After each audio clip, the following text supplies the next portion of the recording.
Joseph Wright of Derby was one of the first painters to truly capture the awe and wonderment of the Industrial Revolution. He was considered a pioneer in artistic treatment of industrial subjects. Born in Irongate, Derby, England on September 3, 1734, growing up, Wright was always interested in the multitude of art styles and became self-taught on the subject by copying prints and drawing from imitation. Wright would eventually move to London, where he would meet the aspiring portraitist Thomas Hudson and further master his craft. By 1753, Wright would have moved back to his hometown of Derby and would begin to paint portraits of the local people that lived there, practicing and honing his new skill set, and would develop the technique of chiaroscuro, or prominent contrasts. Wright would then go to Liverpool in 1786 amidst the new industrial age and to continue to paint portraits of the more prominent individuals and their family members during a pivoting age of humanity into the age of new technologies. Joseph Wright would become very interested in the progression of science and technology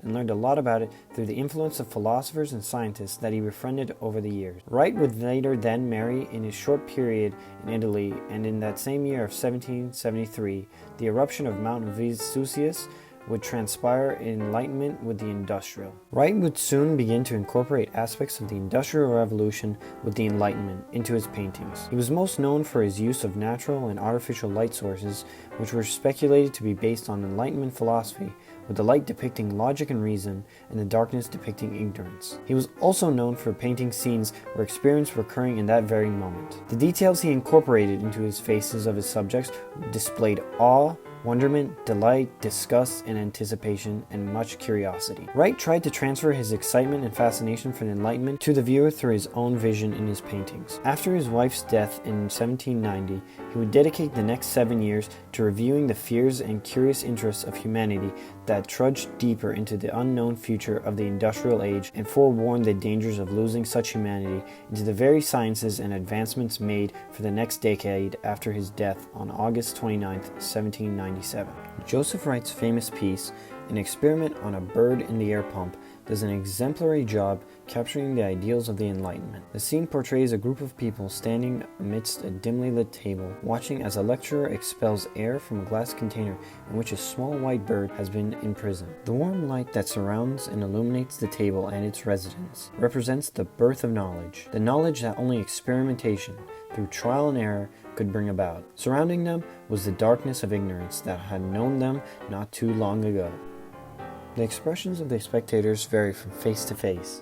Some can barely watch the tortured animal, while others look on with curiosity and mild horror.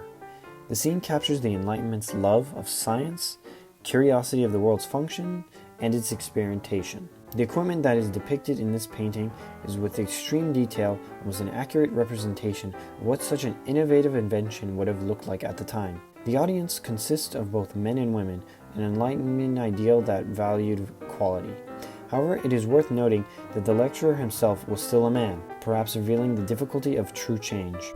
The painting itself also exemplifies the Enlightenment's idea of justice. The anguish on some of the figure faces makes you wonder if this method of science was justifiable. With new technological advancements on the horizon, the question of morality will persist itself more often. To what extent are we willing to go to expand our knowledge? Is knowledge really more valuable than life?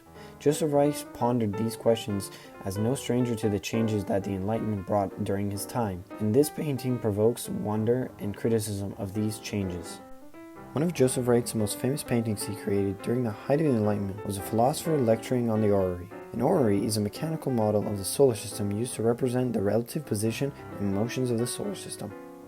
Joseph Wright's artwork depicts two young boys gazing over the edge of the orrery, alongside a teenage girl with their arms resting on the machine. One of the young men is shielding his eyes from the light coming from the center of the machine, while a young woman is staring at the machine unfazed. The man with gray hair steps back to observe and take notes of the machine, while another man leans back in his seat to be attentive to the philosopher. Joseph Wright began painting it in 1764 and completed the art piece in 1766, and it's currently being held in the Derby Museum and Art Gallery in Derby, England.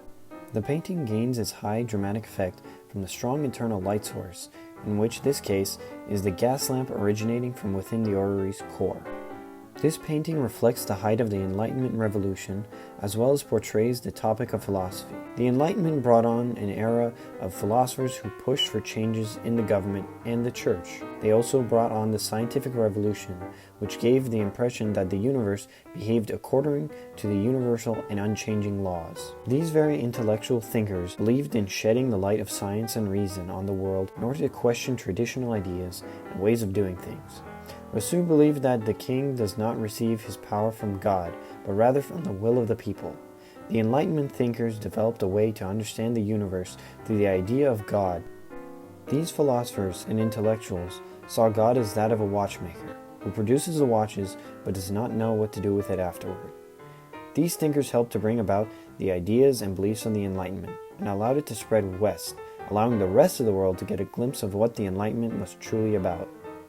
Joseph Wright incorporates this idea into his craft by painting his artworks based on what he has experienced.